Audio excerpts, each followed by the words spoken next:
Hello and welcome fans and friends, my name is 8-Bit Ben, and don't worry, this isn't in the angle, but in the background you actually can kind of see something I was going to make a video on.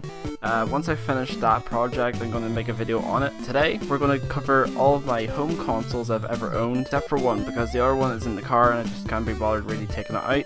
But I do have another variation of the console, so you don't have to worry about that. So I'll move on to oldest to possibly the newest. And so we're going to go in the order of oldest released rather than the oldest I've owned, the ones I've owned the longest. So first up we have the Nintendo 64, a very well known console, a much loved console, and rightfully so because it has an amazing library of games, and while some haven't aged that well, they're still very pliable, such as Super Mario 64, Star Fox, Legend of Zelda, Ocarina of Time. Those games have not aged the best, but they're still very playable, and this console is very much enjoyed to this very day.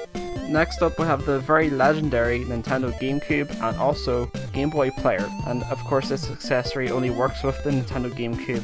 So to me, this is one of the two only best reasons to own the GameCube for the Wii. Basically, the Wii doesn't also have as good a component cable as the GameCube, but for me, visually wise, very hard to tell the difference, so I'm not going to spend the extra couple £100 that it costs to get the component cable. The console is really nice design. It comes in many different colors. It has a handle for you to carry it around. Supposedly it's a portable console and it's attached on screens that weren't made by Nintendo. The games have aged pretty well, but not extremely well over the years, and I'm playing for a good chunk of them at the moment. That's all I really have to say about this console, so we'll move on to the next one. Next up we have my most favourite console of all time in black. I have this one in white, but it's in the car as I mentioned at the beginning of the video. This console is really nice looking. It didn't have the best graphics of its time, still doesn't have the best graphics now, but I think it has some of the best games ever made, such as Super Mario Galaxy, The Legend of Zelda Skyward Sword, Twilight Princess, even though I'm not a big fan of it, Metroid Prime 3, and there's so many much more, like Super Smash Bros. Brawl is one of my favourites. This console is just really nice looking in black, and especially when the blue light flickers, whenever you get an email or a message from Nintendo, which basically no more, the console just looks stunning. And you can also play GameCube games on it, just like the last system I showed. We'll move on to the next one. Next up is the most forgettable Nintendo console design in history, the Wii U. Simply because I think maybe they concentrate more on the gamepad design that's more iconic than the console design itself. A very good console, a very good library of games, much underappreciated, but maybe kind of deserves so as well. I'm not sure how that got that gauge on the console here, but I have dropped this console. It's been free quite a lot, but I played so many hours into this console, but it also has a lot of problems, such as the memory size, and I've had to attempt to get like external memory stuff for it and it just didn't work out, so kind of leaving the Wii U in the dust for now because I'm just not ready to really play those games over and over again, so we'll move on to the next one. And here we have a console that was recently featured in my video. I think it was about 2 videos or 3 videos ago. You can check it out. I'm probably going to put it in the recommended video list. This is just the NES basically, but minified. A really cool little console, a really good lineup of games inside, and you can even hack this thing to basically play N64 games or extra NES games, but of course that's not official, shouldn't be done. But it's something that's possible, and it comes with an NES controller replica. Not only that, but this console goes for crazy prices right now. Even a bunch of months after it released, it still goes for like £110 in a shop that I go to, and you know what? CX, I'm calling you out on that, that's a ridiculous price. I bought this in game for $49.99, and I'm so glad I got it. It's a really good console. My favourite game on it is Excitebike. And now that we're done with the Nintendo consoles, although there's one console that's like a combination console, I might show it at the end. Here we have the original Sony PlayStation. I don't actually have that much to say about it because I haven't got that much history with the console. Although I've had some games from the PS1 that I used to play on my PS2, which is coming up next. I actually found this console recently in my dad's attic, and I have no idea why he kept it up there all these years. All these years that we've had the PS2, this thing has been lying in his attic, I guess.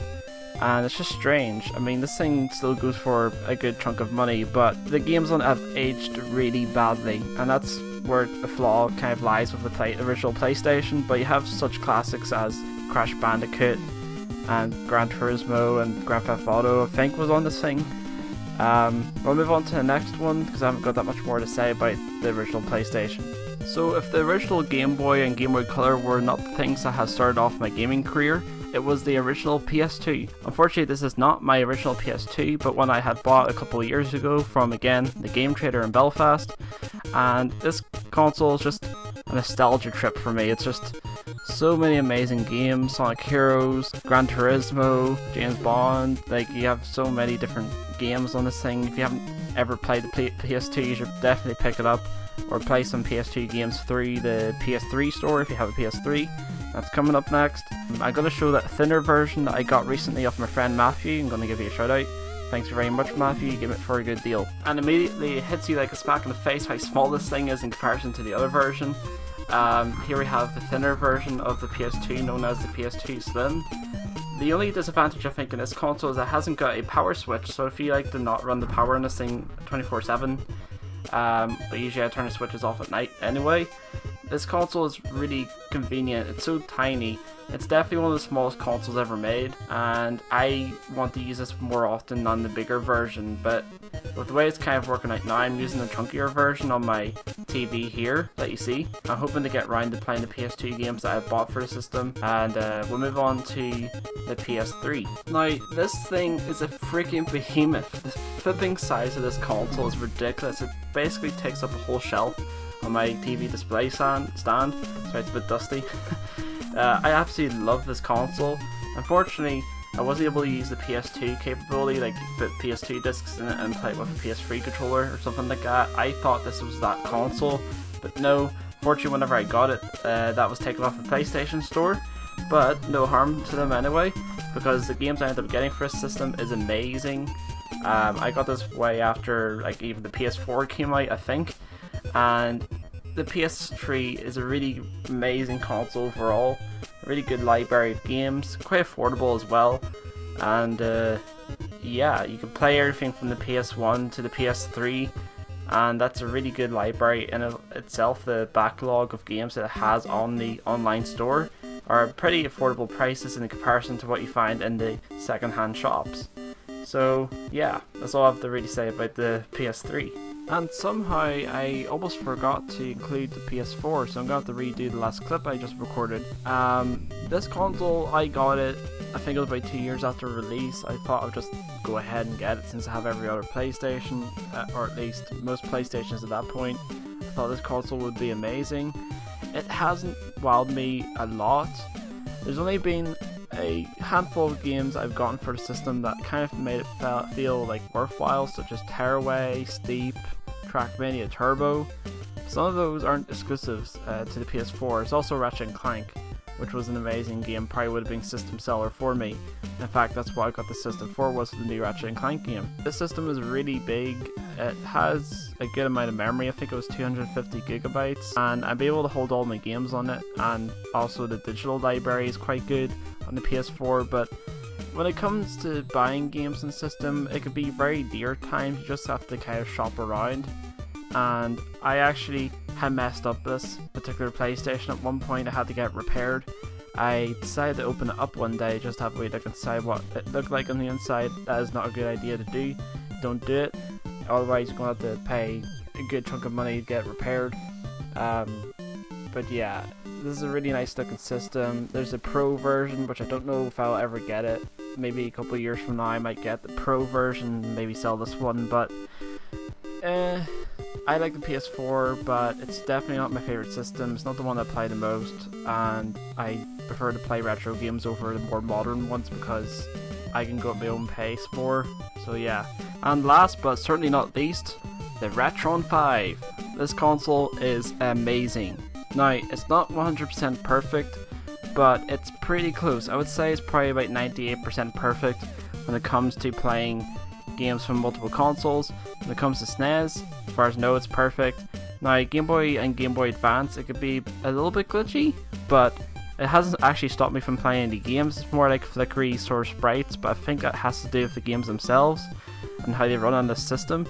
And you can plug in many different types of controllers. It has one that comes with it that sits in here, and you can plug in SNES, American SNES, Japanese SNES, and also for the NES and stuff like that. And also you can plug in, I think, the Sega Mega Drive controllers, and you can plug in NES, SNES, Famicom, Genesis, probably Mega Drive, Game Boy, Game Boy Color, Game Boy Advance, and this system will actually output to 720p, which looks amazing for games of age that would actually operate in the system. Trust me, this is probably the best way to play your games if you have the real cartridges, and it'll probably be the easiest way for you to record HD gameplay as well if you own the cartridges as well. So technically this is better than the GameCube's Game Boy player as well when it comes to playing Game Boy Advance and Game Boy Color, Game Boy original games. And we're going to switch to a angle where you can see all the consoles I've just looked over and some ending thoughts. So there you go, this is all the systems I have here. Again, this is probably only half of what I actually own, because these are all just the home consoles. I own a lot of like handheld consoles as well, which I need to show off. That's going to be quite a job in itself. If this video, it was quite bad, there's quite a lot of crap I had to go through to make this video, but it was kind of worth it, because I want to show you guys all the home consoles I have. These, I do all like, well, I don't like them all equally, but I like them enough to own them still. And I wouldn't really want to sell any of these. Maybe one variation of the PS2 I could sell. Maybe the PS1 I can give back, but I'm not really sure. But it's just kind of cool to have all these systems available for me to play and be able to access all these different libraries of games. Notice I don't have any of the Xbox consoles because I never got into Xbox, never had an Xbox console. I'm sorry about that, but yeah, it's probably for the best. I have too many systems as it is, and tomorrow, hopefully, I'm going to work on a video and hopefully release it on the same day on handheld console, so that's going to be really cool. If you don't mind, please check out my older content, and if you find anything you like, don't forget to like, comment and subscribe. Don't forget to ring the bell below if you do so, and yeah, bye guys.